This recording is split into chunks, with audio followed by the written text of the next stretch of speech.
Dios les bendiga, mi nombre es María Ángela Brizuela. Voy a realizar una presentación sobre las epístolas.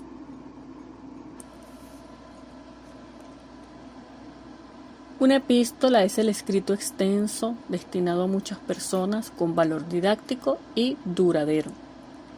Dentro de los tipos de epístolas podemos encontrar las epístolas paulinas y las epístolas generales. Dentro de las paulinas escritas por el apóstol Pablo tenemos Romanos, 1 y 2 de Corintios, Gálatas, Efesios, Filipenses, Colosenses, Filemón, 1 y 2 de Tesalonicenses, Tito y 1 y 2 de Timoteo. Dentro de las epístolas generales, las cuales fueron escritas por figuras importantes del Nuevo Testamento, tenemos el libro de Hebreos, Santiago, 1 y 2 de Pedro, 1, 2 y 3 de Juan y Judas. En cuanto a las características de las epístolas, podemos encontrar que ellas fueron escritas para responder situaciones específicas. Situaciones como, por ejemplo, conflictos, dudas doctrinales, persecuciones o problemas éticos. Además, dentro de su estructura, vemos que contiene un saludo inicial, acción de gracias, cuerpo doctrinal, exhortaciones prácticas y despedida. Esto ayuda a seguir el hilo del mensaje completo. También tenemos que son pastorales y prácticas. Ofrecen consejos sobre cómo vivir como cristiano. Diversidad cultural y geográfica. Cada epístola responde a contextos distintos, ciudades con culturas diferentes, desafíos únicos y niveles variados de madurez espiritual. Además, también tenemos que poseen un contenido teológico, como por ejemplo la salvación por gracia, la justificación por la fe, la vida en el Espíritu y la unidad en Cristo. Y por último, poseen autoridad apostólica.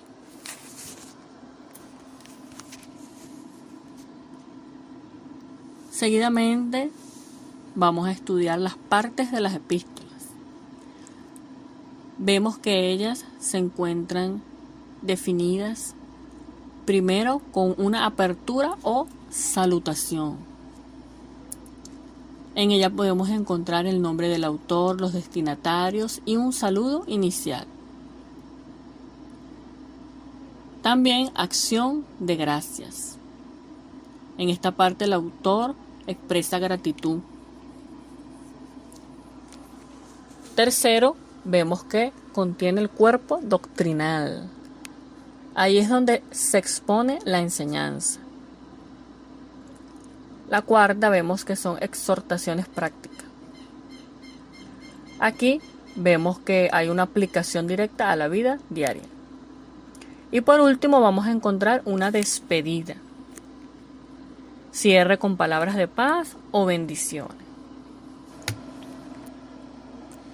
En el siguiente punto vamos a ver los elementos poéticos de las epístolas.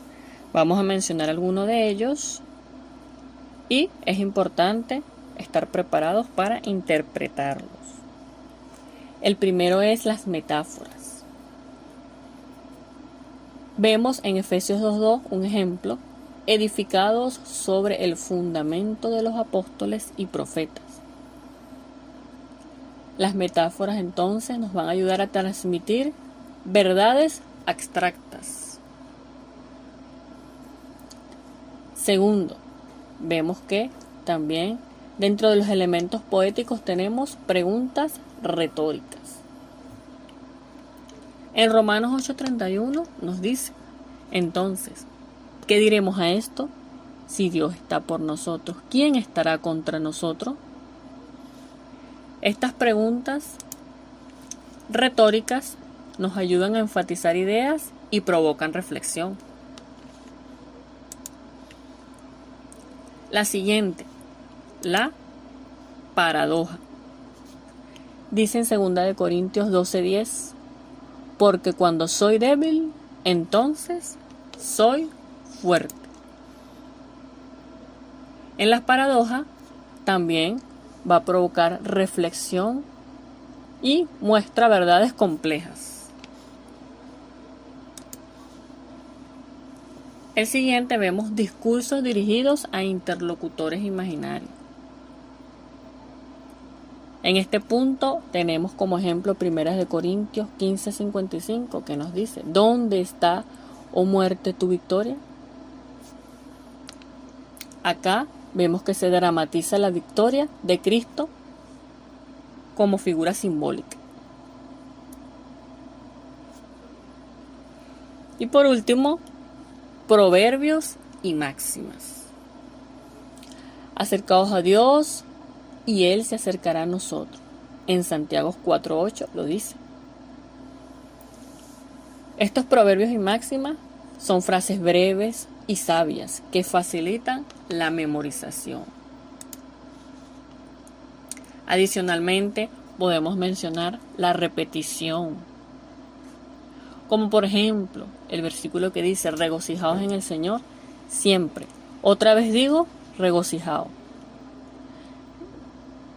Ello nos va a ayudar a reforzar las emociones o ideas clave, la repetición. En el ejemplo gráfico de la estructura podemos encontrar la salutación. Filipenses 1:1 nos dice, Pablo y Timoteo, siervos de Jesucristo, a todos los santos en Cristo Jesús que están en Filipo. En esta primera parte vemos la apertura o lo que es la salutación. Se menciona el nombre del autor y el destinatario y se da un saludo inicial. Segundo, vemos la acción de gracia. En Filipenses 1:3, doy gracias a mi Dios cada vez que me acuerdo de ustedes. Vemos un ejemplo de cómo el autor expresa su gratitud. Y vemos también el cuerpo doctrinal y exhortativo en Filipenses 1:12, 4:20.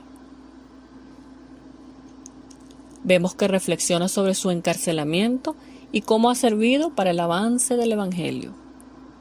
Además exhorta a la unidad, humildad y alegría en Cristo. En este cuerpo doctrinal y exhortaciones prácticas vemos que se expone la enseñanza y además se aplica a la vida diaria.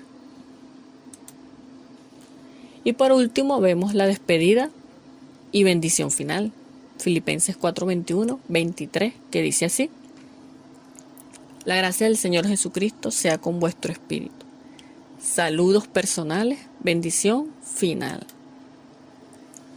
En esta despedida ya entonces se cierra con palabras de paz o bendición. Para una correcta interpretación teológica de las epístolas, debemos tomar en cuenta primero que hay que reconocer el género literario. Las epístolas fueron escritas para situaciones específicas. Además, estudiar el contexto histórico y cultural. Para ello es importante realizarnos las preguntas: ¿cuál es la historia que rodea la epístola? ¿Y cuál es su audiencia original? Esto nos ayudará a una buena interpretación teológica de las epístolas. Es importante profundizar y ampliar la información referente al contexto histórico y cultural. Tercero, vemos que es importante que leamos la epístola completa. Esto nos ayudará a captar la intención y desarrollo del argumento. No podemos leer las epístolas por partes o por pedazos, sino que lo ideal, lo correcto para una buena interpretación teológica es que la leamos completa. También debemos encontrar las características, como por ejemplo, hacernos estas preguntas: ¿a quién está dirigida? ¿Cuáles son las características de los personajes descritos? ¿Cuáles son las circunstancias descritas en el texto? Esto nos ayudará a una buena interpretación. Y el siguiente punto es muy importante, ya que debemos tomar en cuenta la audiencia original. Esto no lo podemos dejar a un lado para poder obtener una interpretación teológica correcta y adecuada. Y luego poder entonces aplicarla con mucho cuidado, tomando en cuenta cada uno de los puntos anteriores. Y para ir terminando la presentación, vamos a mencionar 5 diferencias entre una epístola y una carta. Primero, vemos que el tono de la epístola es formal, reflexivo o literario, y el de la carta es informal o semiformal, más conversacional. Otra de las diferencias que podemos encontrar es que el propósito de la epístola es enseñar, exhortar o transmitir ideas profundas, y la carta va a comunicar algo puntual o personal. Tercero, vemos que la audiencia, en cuanto a las epístolas, puede ser pública o dirigida a grupos, y la carta generalmente es privada, dirigida a una persona. En cuanto al estilo de la epístola, elaborado a veces con lenguaje poético, y la carta es directa, sencilla y cotidiana. Por último, vemos la duración y estructura de la epístola es más extensa y estructurada. Vemos que ella contiene un saludo, la doctrina, la exhortación y la despedida. En cambio, la carta es más breve y flexible en su forma.